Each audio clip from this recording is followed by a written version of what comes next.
በስመ አብ ወወልድ ወመንፈስ ቅዱስ አሐዱ አምላክ አሜን። እንደምን ዋላችሁ? እንደምን ሰነበታችሁ? ምሕረቱ ብዙ የሆነ በቸርነቱ የሰበሰበን እግዚአብሔር ስሙ የተመሰገነ ይሁን። የትምህርታችን ርዕስ የቆየ ክርክር የሚል ነው። የማርቆስ ወንጌል ምዕራፍ 9 ቁጥር 33 እስከ 37 ያለውን በጸሎት መንፈስ እናነባዋለን። ወደ ቅፍርናሆምም መጣ። በቤትም ሆኖ በመንገድ እርሱ በርሳችሁ ምን ተነጋገራችሁ ብሎ ጠየቃቸው። እነርሱ ግን በመንገድ ከሁሉ የሚበልጥ ማን ይሆን ተባብለው ነበርና ዝም አሉ። ተቀምጦም 12ቱን ጠርቶ ሰው ፊተኛ ሊሆን ቢወድ ከሁሉ በኋላ የሁሉም አገልጋይ ይሁን አላቸው። ሕፃንም ይዞ በመካከላቸው አቆመው። አቅፎም እንደዚህ ካሉ ሕፃናት አንዱን በስሜ የሚቀበል ሁሉ እኔን ይቀበላል፣ የሚቀበለኝም ሁሉ የላከኝን እንጂ እኔን አይቀበልም አላቸው። ያለህ የነበርክ ለዘላለም የምትኖር ቅዱስ እግዚአብሔር አብ፣ ቅዱስ እግዚአብሔር ወልድ፣ ቅዱስ እግዚአብሔር መንፈስ ቅዱስ አንድ አምላክ እናመሰግናለን። እጅግ የምታስፈራ እጅግ የገነንክ እጅግ የከበርክ አምላካችን ሆይ ስላደረክልን መልካም ነገር ስለሰጠህን የእድሜ በረከት እናመሰግናለን። መንፈስህን ስትሰጥ አትሰፍርምና ስላትረፈረፍክልን በጎ በረከት እናመሰግናለን። ዛሬም ደግሞ የህልውና መገለጫ የሆነውን ቃልህን ልታሰማን ስለወደድህ ከልብ እናመሰግናለን። እግዚአብሔር ሆይ ለእኛ መናገር፣ ለእኛ ድምፅህን ማሰማት፣ እኛን መባረክ፣ በፊትህ አክብሮ ማቆም ዓላማህና እቅድህ ስለሆነ ባይገባንም ነገር ግን የምንሻውን ጸጋህን በቸርነት ስለለቀቅልን እናመሰግናለን። የተወደድክ ጌታ ሆይ ዛሬም ታስፈልገናለህ። ዛሬም ጥያቄ አለብን። ዛሬም ደግሞ መጠገን አለብን። ዛሬም ደግሞ ያልተሰራ ነገር አለን። በእውነት ጌታ ሆይ ተሰርተን ያላለቅን ገና ከድምድማቱ ላይ ያልደረስን ጅምሮች ነንና በቃልህ እንድትፈጽመን እንለምንሃለን። ሁሉንም የምትይዝ ጌታ መምህሩ አንተ ነህ። እባክህን በመካከላችን ተገኝታ አስተምረን። የዘመናት ክርክራችን ሁሉ ከልባችን ላይ ዛሬ ጸጥ እንዲል በስልጣን ቃልህ ተገለጥ። በአንድ ልጅህ በኢየሱስ ክርስቶስ በእርሱ ያለ ክብር ጽን ለአንተ ይገባሃል። ከእርሱ ጋራ ከመንፈስ ቅዱስም ጋራ ዛሬም ዘወትርም ለዘላለሙ አሜን። ርዕሳችን የቆየ ክርክር የሚል ነው። የምንኖርበት ህይወት በአዳዲስ ጥያቄዎች የተሞላ ነው። እያንዳንዱ ቀን የራሱ የሆነ ጥያቄ አለው። አንዳንድ ጥያቄዎች በእኛ መልስ ጸጥ የሚሉ አይደሉም። አንዳንድ ጥያቄዎች ሊቃውንትም አይችሏቸውም። አንዳንድ ጥያቄዎች መልሳቸው ከምድር አይደለም። የምንኖርበት ህይወት ግን ጥያቄ ብቻ ሳይሆን መልስ ያለውም ነው። እግዚአብሔርን ካላገኘን ሁሉም ነገር ጥያቄ ነው። ከየት እንደመጣን ጥያቄ ነው። ለምን እንደምንኖር ጥያቄ ነው። ወዴት እንደምንሄድም ጥያቄ ነው። የምንኖርበት ህይወት ብዙ ጥያቄዎች ያሉበት ቢሆንም መልስ አልባ ህይወት ግን አይደለም። የሰው ልጅ ይጠየቃል። የሚጠየቀው ከውጭ ወደ ውስጥ ብቻ አይደለም፣ ከውስጡም ይጠየቃል። የውጭም ጥያቄ ተደልሎ ሊያልፈው ይችላል፣ ሊሸሸውም ይችላል። የውስጡ ጥያቄ ግን የምንሸሸው አይደለም። መልስ ካላገኘም ተደልሎ ዝም የሚል አይደለም። የምንኖርበት ህይወት ጥያቄ ያለበት ህይወት ብቻ ሳይሆን በጥያቄ ውስጥም የምንኖርበት ዘመን ብዙ ነው። ምርጫዎቻችን በራሱ የጥያቄ ኑሮ እንድንኖር ያደርጉናል። ሰው ሁሉ በጥያቄ አንድ አይነት ነው። ሁሉም ሰው ጥያቄ አለበት። አንዱ ግን አርፏል፣ አንዱ ግን አላረፈም። አንዱ መልስ አግኝቷል፣ አንዱ ግን መልስ አላገኘም። የሰው ልጆች ያለባቸው ልዩነት ጥያቄ ስለሌላቸው ሳይሆን አንዱ በመልስ መኖሩ፣ አንዱ ደግሞ መልሱን አለማግኘቱ ነው። ብዙዎቻችን ለዘመናት ይዘነው የምንኖረው ብዙ ጥያቄዎች አሉብን። ነገር ግን ጥያቄ ብለን የማንጠራው ግን በውስጣችን ጥያቄ የሆነ በውስጣችን ክርክር የሆነ አንድ ነገር አለ። እርሱም ምንድነው ስንል የክብር ጥያቄ ነው። በአስተዳደጋችን የተነገረን ነገር አለ። እኛ ደማችን ንጹህ ነው፣ እኛ የነገሌ ዘር ነን፣ እኛ ቋንቋችን የጠራ ነው፣ እኛ የትልቅ ቤት ነን እየተባልን ስንቀለብ ያደግነው ነገር አለ። የኑሮ ልምምዳችንና የኑሮ ትርፋችን ደግሞ በራሱ የጨመረልን ሌላ የክብር ጥያቄ አለ። አንተ ወንድ ልጅ ነህ፣ አንተ የተማርክ ነህ፣ አንተ ያለ ሰው ነህ፣ ስለዚህ የከበርክ ነህ። ቤተሰቦቻችን ለኛ የነገሩንና እኛ ለራሳችን የነገርነው ነገር ለዘመናት በውስጣችን ክርክር ሆኖ ተቀምጧል። የብዙ ሁከታችን ምንጩ ይሄ ነገር ነው። በግል ህይወታችን ያለብን ጭንቀት ይሄው ችግር ነው። ትዳራችንን በቅጡ መምራት የሚያቅተን፣ ትዳራችን የሚነቃነቅብን ይሄ የክብር ጥያቄ ስላለብን ነው። እያንዳንዳችን በውስጣችን የተሰወረ ጥያቄ አለ። ብቻችንን ስንሆን ከሰው ጋር ስንሆን የምንከራከርበት አንድ የቆየ ክርክር አለን። እርሱም ምንድነው ስንል የክብር ጥያቄ ነው። በሁለተኛ ነገሥት በምዕራፍ 4 ቁጥር 8 ላይ የምናገኛት ያቺ የሱነም ሴት መንፈስ ቅዱስ ታላቅ ሴት ነበረች ነው የሚለው። የታላቅነት ማረጋገጫ የሚሰጠው ከታላቁ ከእግዚአብሔር ነው። ተማሪ ለራሱ ማርክ አይሰጥም። ወታደር ለራሱ ኒሻን አይሰጥም። ራሱን የሚሾም ትልቅም የለም። ሰዎችም ደግሞ ስላከበሩት ክቡር የሚሆን የለም። የክብር ምንጭ እግዚአብሔር ነው። እሱ እግዚአብሔር ትልቅ ያለው ትልቅ ሆኖ ይኖራል። ስለዚህ ይህቺ ሴት ታላቅ ሴት ነበረች ነው የሚላት መንፈስ ቅዱስ። ግን እኮ ሴት ነች። በዛ ማህበረሰብ ሴት ልጅ የተናቀች ናት።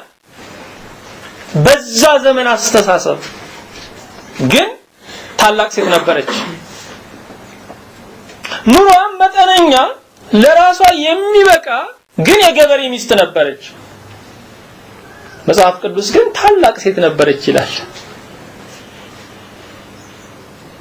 ለኤልሳ ስላደረገችለት ውለታ ስላደረገችለት ቸርነት ተጨነቀና ምን ላድርግልሽ? ለንጉሱ ልንገረው ስላንቺ ወይስ ለሰራዊት አለቃ አላት። አልሻም፣ እኔ በወገኔ መካከል ተቀምጫለሁ አለች። ይቺ ሴት የሆነችውን ተቀብላ የምትኖር ትልቅ ሴት ነበረች። በዓለም ላይ ሰዎች ትልቅ ነን ብለው የሚያስቡት ያልሆኑትን ነገር በአንደበታቸው በማወጅ ነው ወይም እንደሆኑ በማስመሰል ነው። የሆነውን መቀበል ግን ትልቅነት ነው። እኔ ጥሩ የገበሬ ሚስት ነኝ፣ ይበቃኛል። በዙሪያዬ ደግሞ ያሉ ምስኪን ዘመዶቼ አሉ፣ ይበቁኛል። ለንጉሱ እንድትነግርልኝ አልሻም፣ ለሰራዊት አለቃም። ይህች ሴት በተሰጣት ኑሮ ያረፈች ነበረች። አዳምና ሔዋን በተሰጣቸው ኑሮ ማረፍ ስላልቻሉ ለቀረበላቸው የክብር ጥያቄ የውርደት መልስን ያገኙት። ይህች ሴት ታላቅ ሴት ነበረች። በመጽሐፍ ቅዱስ ላይ ታላቅ ተብሎ የተመሰከረላት ይህች ሴት ነች። አዎ ሰዎች የክብር ጥያቄ በውስጣቸው አለ። ብዙ ሰዎች የማዕረግ ስማቸው ከተጓደለ ይጣላሉ። ከሚደረደረው የማዕረግ ስማቸው አንዱ ቢገደፍ ይጣላሉ። ይሄ ጠባይ በትምህርት ብቻ የምንላቀቀው አይደለም፣ መንፈስ ቅዱስ ነው የሚለውጠን። ምክንያቱም የጌታችን የኢየሱስ ክርስቶስ ደቀ መዛሙርቶች በበዓለ 50 መንፈስ ቅዱስ እስኪወርድላቸው ድረስ በክብር ባይ ልቡና ይገዛቸው ነበር። በደቀ መዛሙርቱ የደቀ መዝሙርነት ጉዞ ክብር የቆየ ክርክር ነበር። የክርክሩ ይዘት ምንድነው የሚመስለው? ወንጌላቱን ስናገላብጥ የክርክሩ ይዘት 4 አይነት ይዘት አለው። የመጀመሪያው ክርክራቸው ምንድነው? ከኛ መካከል ትልቅ ማን ነው የሚል ነበር። ልጅ ሳለን እንደዚህ የተጠጋጋን ቁመታችንን እንለካካ ነበር። ትንሽ የበለጥነውም ደስ ይለን ነበር። ደቀ መዛሙርቱ እለት ቁመታቸውን ይለካኩ ነበር። ምንም እንኳን በእድሜ የገፉ ቢሆኑ ሕፃን አይምሮ ግን ይገዛቸው ነበር። እድሜ ጠቢብ አያደርግም። ጠቢብ መንፈስ ቅዱስ ነው አስተዋይ የሚያደርገው። ከኛ መካከል ትልቅ ማን ነው ይሉ ነበር። ከመካከላቸው ትልቅ ማን ነው ይሉ ነበር። ሁሉም ደግሞ እኔ ነኝ ይላሉ። ስለዚህ በደቀ መዛሙርቱ ጉዞ ውስጥ የማያባራ ጥያቄ ክብር ነበር። ከኛ መካከል ትልቅ ማን ነው? ክርክሩ አሁንም ይቀጥልና በሁለተኛ ደረጃ በሰማይ ትልቅ ማን ነው? አሁን ከምድር ደግሞ ጨረሱ። በምድር መስፈርት የሰማዩን ትልቅ ለማውጣት ፈለጉ። ስለዚህ በሰማይ በመንግስተ ሰማያት ደግሞ ማን ነው ትልቁ ይላሉ። በመንግስተ ሰማያት ግን የትልቅነትና የትንሽነት ስርዓት የለም። ትልቁን እግዚአብሔርን እያመለኩ መኖር ነው። ሶስተኛው የክርክራቸው ይዘት ምንድነው? በንጉሳዊ ኃይል የምንንቀሳቀሰው መቼ ነው? ዝም ብሎ ቃል ብቻ የሆነ ወንጌል እያያዝን ሲሰድቡን አንገት እየደፋን ሲመቱን እየተመታን የምንገባው ለምንድን ነው? እሳት እያወረድን የምንቀጣው እምቢ ያሉትን ደግሞ በመቅሰፍት የምናንበረክከው መቼ ነው ይሉ ነበር። ስለዚህ መለኮታዊ ኃይሎችን ወይም የቅጣት መሳሪያዎችን ለዚህ ለክብር ጥማታቸው ለማዋል ፈልገዋል። መንፈሳዊውን የጦር ዕቃ ለስጋ መከበሪያ ማዋል ከጥንት ጀምሮ የጀመረ ነው፣ ዛሬም አለ። አራተኛው የክርክሩ ይዘት ምን ነበረ ስንል በመንግስቱ ውስጥ ስልጣናችን ምንድነው የሚል ነው። በመንግስቱ ውስጥ ስልጣናችን ምንድነው? ከፍተኛ ኃላፊነት ክርስቶስ በሚመሰረተው ምድራዊ መንግስት ውስጥ የማን ነው ይሉ ነበር። ኢየሱስ ክርስቶስ ምድራዊ መንግስትን ለመመስረት አልመጣም። ባልና ሚስቶች ዕቃው ሳይገዛ ዕቃው ስለሚቀመጥበት ቦታ እንደሚጣሉ በሌለ መንግስት ውስጥ የምድራዊ መንግስት ሹመት ደቀ መዛሙርቱን ያጣላቸው ነበር። የክብር ጥያቄ ሁሉ ጊዜም አየር እንደመጎሰም ነው። የክብር ጥያቄ ሁሉ ጊዜ በአየር ላይ እንደተለቀቀ ፊኛ መንጎማለል ነው። በውስጣቸው የክብር ጥማት ያላቸው ሰዎች እንደዚሁ እንደ ፊኛው በአየር ላይ ሲንከራተቱ ሲንጎማለሉ የሚኖሩ ናቸው። ለራሳቸው ይገጥማሉ፣ ለራሳቸው ያዜማሉ፣ ለራሳቸው ይናገራሉ፣ ትልቅ ነኝ ይላሉ። አዎ መሬት እንዳንረግጥ ከሚያደርጉን ነገሮች አንዱ የክብር ጥያቄ ነው። ከኛ መካከል ትልቅ ማን ነው? ይሄ ደቀ መዛሙርት የመጀመሪያ ጥያቄያቸው ነው። ደቀ መዛሙርቱ በመካከላቸው ያለውን አላወቁትም። በመካከላቸው የነበረው ማን ነው? ጌታችን ኢየሱስ ክርስቶስ ነው። እሱ ያውቃቸው ነበር እንጂ እነሱ አላወቁትም። እርሱ አምላካዊ ክብሩን የእግዚአብሔርነቱን ምስጋና ትቶ ነው ወደ ምድር የወረደው። ክብርን ለመናቅ እሱ አላስተማረም። ክብርን ለመናቅ እርሱ ኖረው። ምድራዊውን ከበሬታ ለመናቅ ከኢየሱስ ክርስቶስ የበለጠ አርአያ አይገኝም። ክብር ለእርሱ ይሁን። ምድራዊውን ከበሬታ ለመናቅ ከኢየሱስ ክርስቶስ የበለጠ አርአያ የሚሆን አይገኝም። አንድ ወንድሜ ሲነግረኝ በጌታችን በኢየሱስ ክርስቶስ የልደት በዓል ቀን ድሮ የሚደውሉልኝ ድሮ የሚፈልጉኝ ሰዎች ሁሉ ሳይፈልጉኝ ቀሩ፣ ስልኬ ሳይጮህ አለ። በጣም አዝኛ ለቀስኩኝ አለ። ምሽት ላይ ግን አንድ አገልጋይ ደወለልኝ አለ። በጣም አዝኛለሁ ዛሬ። ለምን አዘንክ? በዚህ ቀን አንድ ሰው እንኳን ስልክ አልደወለልኝም። ድሮ የሚደውሉልኝ የነበሩ ሁሉ ዛሬ አልደወሉልኝም። ሰማ ሆይ መላእክት በቤተልሔም የዘመሩት ኢየሱስ ክርስቶስ በበረት ስለተወለደ ሳይሆን ኢየሱስ ክርስቶስ ራሱ ስለተወለደ ነው።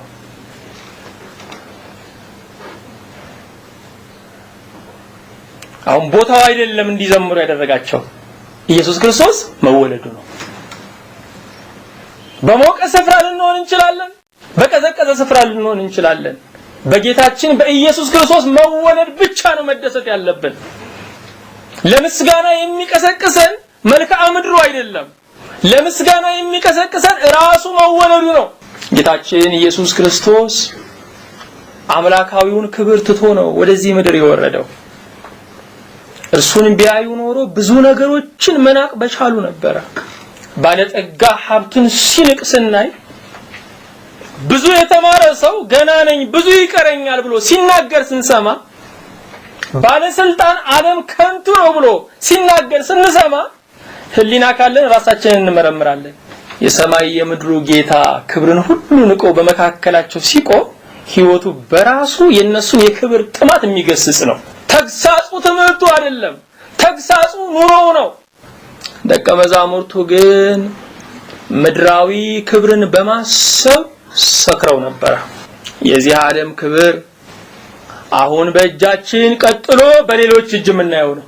የክርስቶስ ክብር ግን ለዘላለም ነው። በአገራችን በኢትዮጵያ የስጦታ ወግ አለ። ሰውየው ሲሾም የሹመት ያዳብር ስጦታ ይሰጣል። ሲሻር ደግሞ የሹመት አይደንግጥ ስጦታ ይሰጣል በጥንቱ ባህል። ምክንያቱም ዓለም ታከብራለች፣ ዓለም ታዋርዳለች። ክርስቶስ ያከበረው ግን የሹመት አይደንግጥ ስጦታ ይሰጠው። እሱ አክብሮ አያዋርድምና እርሱ አክብሮ አያዋርድምና። የዚህ ዓለም ክብር አድካሚ ነው፣ የክርስቶስ ክብር ግን እረፍት ነው። የዚህ ዓለም ክብር አድካሚ ነው፣ የክርስቶስ ክብር ግን እረፍት ነው። የዚህ ዓለምን ክብር ስናየው እያንዳንዱን የፕሮቶኮል ህግ ስናስበው አስጨናቂ ነው።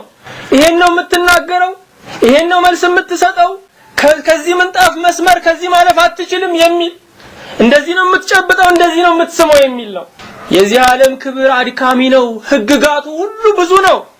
የክርስቶስ ክብር ግን እረፍት ነው። ደቀ መዛሙርቱ ግን ሳያውቁ እየተመኙት ያሉት አድካሚውን ነው። የዚህ ዓለም ክብር ጠላቱ ብዙ ነው። የክርስቶስ ክብር ግን ለሁሉ የሚበቃ ነው። የዚህ ዓለም ክብር ለጥቂቶች ስለሆነ ብዙዎች ስለማያገኙት ያጣላል፣ ጠላቱ ብዙ ነው። የክርስቶስ ክብር ግን ለሻቱት ሁሉ ነው። ስለዚህ ያጣላል፣ ለሁሉም የሚበቃ ነው። የዚህ ዓለም ክብር ብዙዎችን የሚረግጥ ነው። የክርስቶስ ክብር ግን ባለቤቱን የሚያከብር ነው። እንደከበረ የሚሰማው ባለቤቱ ነው። እንደከበረ የሚሰማው ባለቤቱ ነው። የዚህ ዓለም ክብር ኑሩልኝ ይላል። ሰዎች ሁሉ ሲያረግዱለት ደስ ይለዋል። ድምጹን አጎርንኖ ሲናገር ይረካል። የክርስቶስ ክብር ግን መስዋዕት ይሆናል። ኑሩልኝ ሳይሆን ልኑርላችሁ ይላል።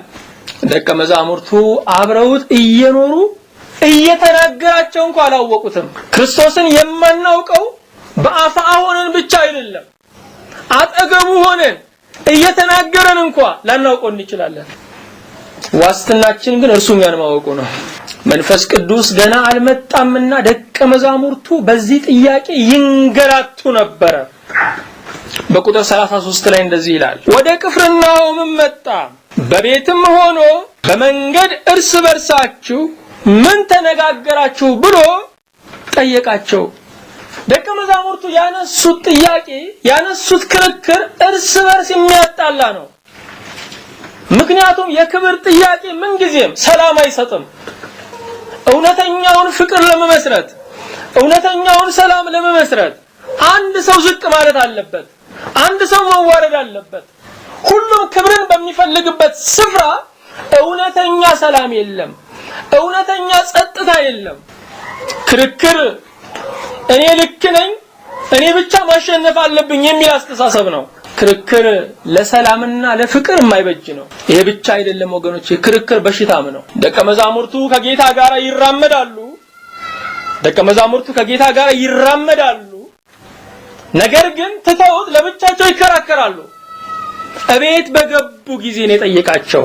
የክብርን ጥያቄ ስናነሳ፣ የክብርን ጥያቄ ስንፈልግ ጌታን እንተወዋለን።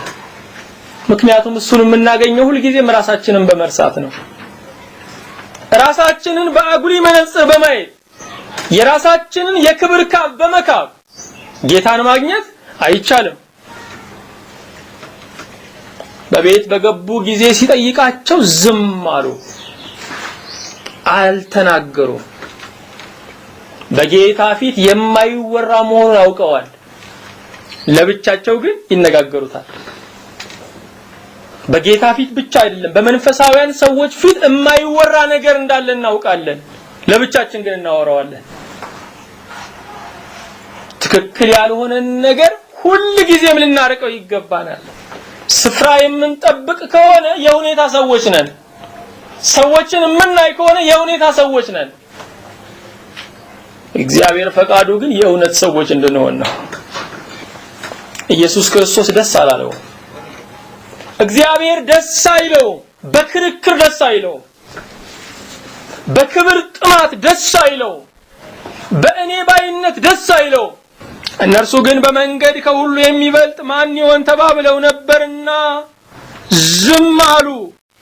ጌታ ግን ምን ተነጋገራችሁ አላቸው። የተናገርነውን እንጠየቃለን። በክርስቶስ ፊት የኖርነውን ኑሮ ብቻ አይደለም የተናገርነውንም እንጠየቃለን። በማቴዎስ ወንጌል በምዕራፍ 12 ቁጥር 35 እስከ 36 ላይ መልካም ሰው ከልቡ መልካም መዝገብ መልካም ነገርን ያወጣል፣ ክፉ ሰውም ከክፉ መዝገብ ክፉ ነገርን ያወጣል። እኔ እላችኋለሁ ሰዎች ስለሚናገሩት ስለ ከንቱ ነገር ሁሉ በፍርድ ቀን መልስ ይሰጡበታል። ከቃልህ የተነሳ ትጸድቃለህና ከቃልህም የተነሳ ትኮነናለህ ይላል። ስለዚህ ይህንን ቃል ስናስብ ለአንደበታችን ምን ያህል ጠንቃቃ መሆን እንዳለብን ነው። ምን ተነጋገራችሁ ይለናል ጌታ። እኛስ በመንገድ ላይ የምንነጋገረው ምንድነው? በመንገድ ላይ የምንነጋገረው ንግግር ብቻ አይደለም። ጊዜያችሁን እምን ላይ አዋላችሁት ብሎ እየጠየቀን ያለው። ሰዎች ስራችንን ሊጠይቁ ይችላሉ። ጊዜን የሚጠይቅ ግን የጊዜ ባለቤት እግዚአብሔር ብቻ ነው። ጊዜያችሁን በምን አይነት ወሬ አሳለፋችሁት? ምን እያያችሁ አሳለፋችሁት? ምን እየተነጋገራችሁ አሳለፋችሁት? ወገኖቼ በህይወት ላይ ትልቁ መክሊት ጊዜ ነው። እግዚአብሔር ጊዜያችንን ይቆጣጠራል። እነርሱ ግን በመንገድ ከሁሉ የሚበልጥ ማን ይሆን ተባብለው ነበርና ዝም አሉ። ደቀ መዛሙርቱ የማያስጨንቀው ያስጨንቃቸዋል። ማን ነው ትልቁ ከመካከላችን? ስለ ምግባቸው ማሰብ ትተዋል። የበረከት አምላክ ከነሱ ጋራ ነው። ስለ ጤናቸው ማሰብ አቁመዋል። የፈውስ አምላክ ከነሱ ጋራ ነው። የምግብ ጥያቄያቸውን የጤና ጥያቄያቸውን መልሶላቸዋል። የክብር ጥያቄያቸውን ግን አልመለሰላቸውም። ኢየሱስ ክርስቶስ የክብር ጥያቄያችንን አይመልስልንም። እስቲ ክርክሩን እናስበው። ክርክሩ ምን ይመስል ይሆን? ጴጥሮስ እኔ እበልጣለሁ ብሎ ሐሳብ ሲያቀርብ ምንድነው የሚያቀርበው? የመብለጡ ሐሳብ መስፈርቱ ምንድነው? ቤት ንብረት አለኝ፣ ትዳር አለኝ፣ እድሜ የገፋ ሰው ነው፣ ስለዚህ ትልቅ እኔ ነኝ ብሎ ሳይናገር አይቀርም። ዮሐንስ ግን ደግሞ እናስበው እስቲ። እኔ እበልጣለሁ ብሎ ሲናገር ጉልበት አለኝ፣ ሰርቼ መኖር እችላለሁ፣ በቂ ሙያ አለኝ፣ አለኝ፣ ማንም ይፈልገኛል፣ ደግሞ ማንም አይደፍረኝም፣ ስለዚህ ትልቅ ነኝ ብሎ ይናገር ይሆናል። ዛሬም ሰዎች የሚሉት ነው። ይሁዳ ደግሞ እኔ እበልጣለሁ፣ እኔ የምበልጥበት ሐሳብ ከጉልበት ይልቅ በብልሃት ነው የማምረው። ገንዘብ ከያዝኩኝ ሁሉም ሰው ይሰግድልኛል፣ ጥቅሜን እስከማገኝ ድረስ አንገቴን እደፋለሁ፣ ጥቅሜን ካገኘው በኋላ አንገት እሰብራለሁ፣ ስለዚህ ትልቁ እኔ ነኝ። ዋናው ትልቅነት ምንጩ ብልጠት ነው ሳይል አይቀርም።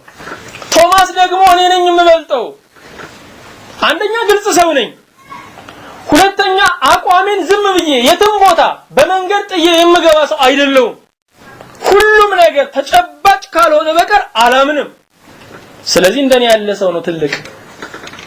የነገሩትን ዝም ብሎ የማይቀበል ለእያንዳንዱ ነገር መረጃ የሚፈልግ እርሱ ነው ትልቅ፣ እኔ ነኝ ትልቅ ሳይል አይቀርም። ግን የሚጸናው የጴጥሮስም አይደለም፣ የዮሐንስም አይደለም፣ የይሁዳም አይደለም፣ የቶማስም አይደለም፣ የክብር ጌታ ክብር ያለው ነው የሚጸናው። ክብር ለእርሱ ይሁን። በቁጥር 35 ላይ የሰጠውን መልስ ስናየው የሰውን መለኪያ ፍጹም የሚያፈርስ ነው። ተቀምጦም 12ቱን ጠርቶ ሰው ፊተኛ ሊሆን ቢወድ ከሁሉ በኋላ የሁሉም አገልጋይ ይሁን አላቸው። ክብር ያለው ከፊት በመቅደም አይደለም፣ ራስን በማክበርም አይደለም፣ በጌትነት መንፈስ በመኖርም አይደለም። ታዲያ ክብር ያለው በምንድን ነው? በዓለም እንኳን ስናይ ቅደሙ ስንባል ነው ክብር እንጂ ልቅደም ስንል ውርደት ነው። በዓለም እንኳን ስናይ ይሄ የክብር ቦታ የእናንተ ነው ስንባል እንጂ ራሳችንን የክብር ቦታ ላይ ስንጋብዘው ትልቅ አይደለንም። አዎ ክብር ያለው ከኋላ በመቆም ነው። ክብር ያለው አገልጋይ በመሆን ነው። ምክንያቱም እግዚአብሔር ሁሉ ጊዜ የሚሰራው ቀኝ ኋላ ዙሩ እያለ ነው። ስለዚህ መጀመሪያ ላይ የቆመው መጨረሻ ይሆናል፣ የመጨረሻው ደግሞ መጀመሪያ ይሆናል። ዓለም የምታከብረው ከፊት የቀደመውን ነው። እግዚአብሔር ግን የሚያከብረው አይገባኝም የሚለውን ነው። አይገባኝም የሚለው የሚገባው እሱ ነው። ዓለም የምታከብረው ራሱን የማያስደፍረውን ነው። እግዚአብሔር ግን የሚያከብረው ዝቅ የሚለውን ነው። ጌቶች ስም አላቸው፣ ሎሌዎች ግን ስራ አላቸው። በሹመት ከከበረው በስራ የከበረው አይሻርም። ስለዚህ በእግዚአብሔር መንግስት ክቡሩ ሎሌው ነው፣ ራሱን ዝቅ የሚያደርገው ነው።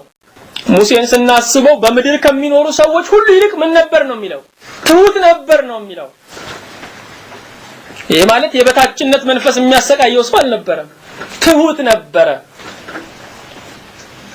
ነገር ግን ሙሴ አቀላጥፎ እንኳን መናገር የማይችል ሰው ነበረ። እግዚአብሔር ግን ከአፈ ጮሌዎች ጋራ ምንም ግንኙነት የለውም። የእግዚአብሔር ግንኙነቱ ከትህትና ጋራ ነው። ስለዚህ ያንን ህዝብ ይመራ ዘንድ ያውም በበትር ይመራ ዘንድ እግዚአብሔር አደራ የሰጠው ለማን ነው? ለሙሴ ነው። ለሙሴ ነው። ዛሬ አንደበት ነው የሚያስከብረው። ተረቱም አፍ ያለው ያግባሽ ነው እየተባለ ሰዎች ቋንቋ ነው እያጠኑ ያሉት። ስለዚህ ለብዙ ተናጋሪዎች ንግግራቸውን የሚቃወማቸው የገዛ ኑሯቸው ነው። የማይኖሩትን ይናገራሉ። ወገኖቼ በንግግር ትልቅ ብንሆን ራሳችንን ሾመናል። በኑሮ ትልቅ ብንሆን ግን እግዚአብሔር ይሾመናል። በህይወት ትልቅ ብንሆን፣ በመንፈሳዊነት ትልቅ ብንሆን እግዚአብሔር ያከብረናል። ጌታ ቀጠለ። ሕፃንም ይዞ በመካከላቸው አቆመው፣ አቅፎም እንደዚህ ካሉ ሕፃናት አንዱን በስሜ የሚቀበል ሁሉ እኔን ይቀበላል፣ የሚቀበለኝም ሁሉ የላከኝን እንጂ እኔን አይቀበልም አላቸው።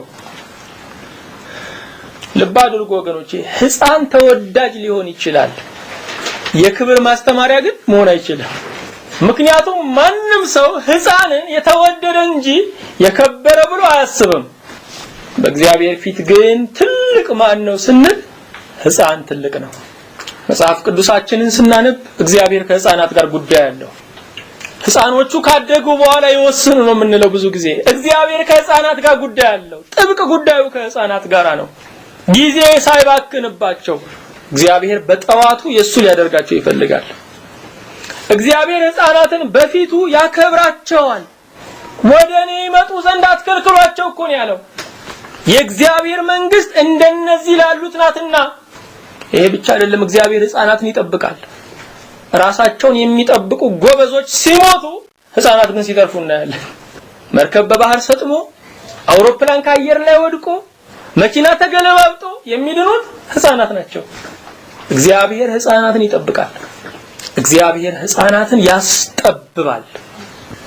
በሽማግሌዎች በሚያዝንበት ዘመን ሽማግሌዎችን ህፃናት ያደርግና ህፃናትን ደግሞ አስተዋይ ያደርጋል። እግዚአብሔር እንደዚህ ያደረገ አዋቂዎችን የሚያሳፍረው በህፃናት ነው። እግዚአብሔር ብቻ አይደለም፣ ብዙ የተማሩ ሰዎች ህፃናትን ይፈልጋሉ። ለምን ይሆን? ህፃናት የሚያደርጉት የሆኑትን ነው፣ የተለማመዱትን አይደለም። የሆኑትን ነው። ትልልቆች ግን እንደ ሰውየው ነው። ሰውየው እንደሚፈልገው አገልግሎት የሚሰጡ ናቸው።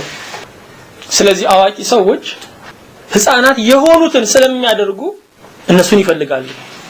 ህፃናት አሁንም ፍቅርን ይሰጣሉ። ህፃናት ሰውየውን በሰውነቱ ብቻ ይቀበሉታል። ምሁርነቱን አያውቁለትም፣ ሊያውቁለትም አይፈልጉም፣ ቢነግራቸውም አይገባቸውም። በሰውነቱ ብቻ ይቀበሉታል። ትልልቆቹ ግን የአዋቂ ሰው ሲመጣ ሬሳ የተሸከሙ ያህል ይከብዳቸዋል። ስለዚህ ቀለል ያለ የፍቅር ሰው መሆን ሲያምረው ህፃናትን ይፈልጋል የአዋቂ።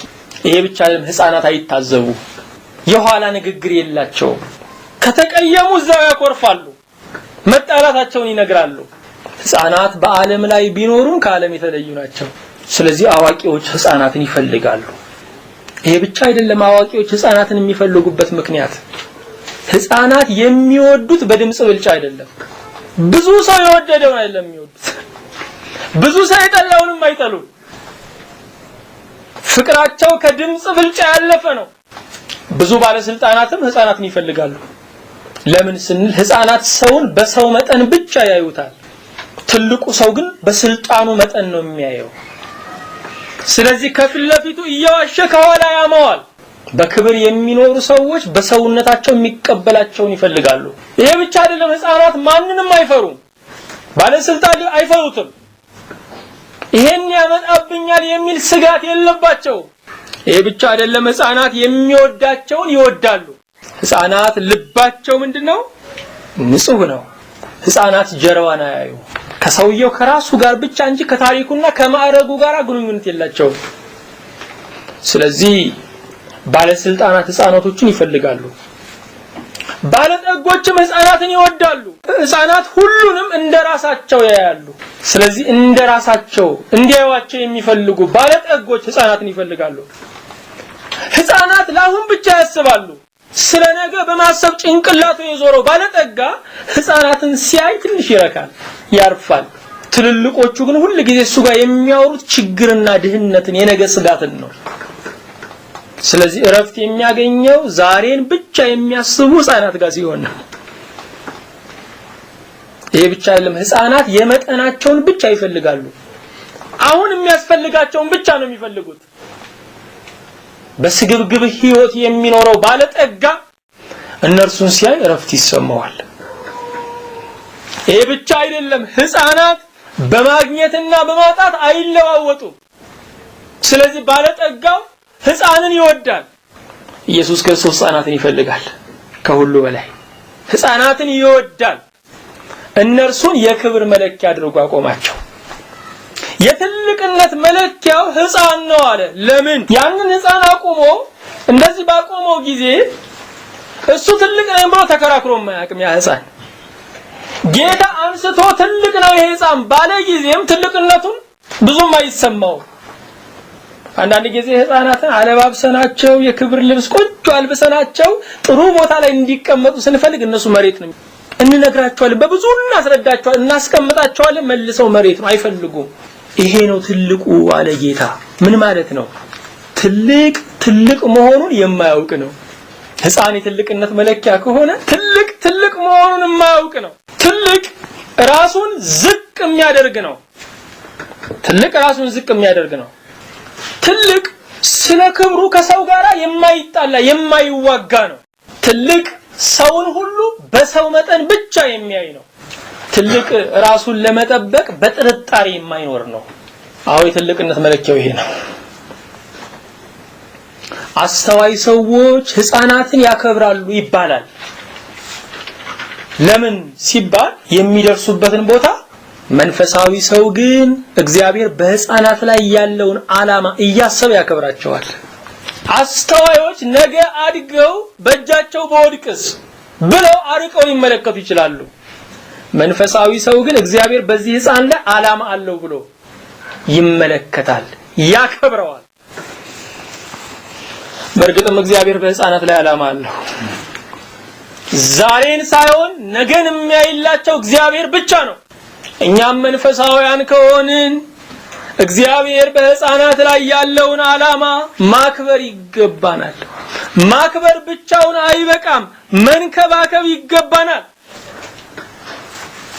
ጌታችን መድኃኒታችን ኢየሱስ ክርስቶስ እንደተናገረው ሕፃንን መቀበል አብንና ወልድን እንደመቀበል ነው። ሕፃንን መቀበል እግዚአብሔር በፍጡሩ ላይ ያለውን ዓላማ ማክበር ነው። በእውነት ወገኖቼ ትንሽ በሚመስሉ ወገኖች ውስጥ ትልቁን ጌታ ማየት መንፈሳዊ ጥበብ ነው። ትንሽ በሚመስሉ ወገኖች ውስጥ ትልቁን ጌታ ማየት መንፈሳዊ ጥበብ ነው። የእግዚአብሔር መለኪያ አስገራሚ ነው። ሕፃን ነው ትልቅ አለ፣ ግን ሕፃን ማዕረግ የለውም። ሕፃን ጀግንነት የለውም። ሕፃን ሙያ የለውም። ሕፃን ስራ የለውም፣ ግን ትልቅ ነው። የደቀ መዛሙርቱ የቆየ ክርክራቸው ምንድነው? ከመካከላችን ማን ነው የሚበልጠው የሚል ነው።